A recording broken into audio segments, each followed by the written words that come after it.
স্বাধীনতা নস্যাৎ করে দিয়েছিলেন, আপনাদের লেখনিক শক্তিকে বাধাগ্রস্ত করেছেন, আপনাদের প্রিয় সাংবাদিককে বিনা কারণে জেলেও রেখেছেন। শুধু আপনারা নয়, বাংলাদেশে যারা গণতন্ত্রের কথা বলতো, বাংলাদেশে যারা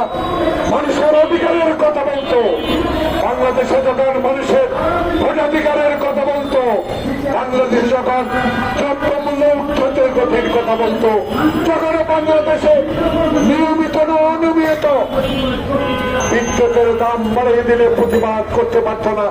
দ্রব্যমূল্যের ঊর্ধ্বগতির প্রতিবাদ করতে পারত না,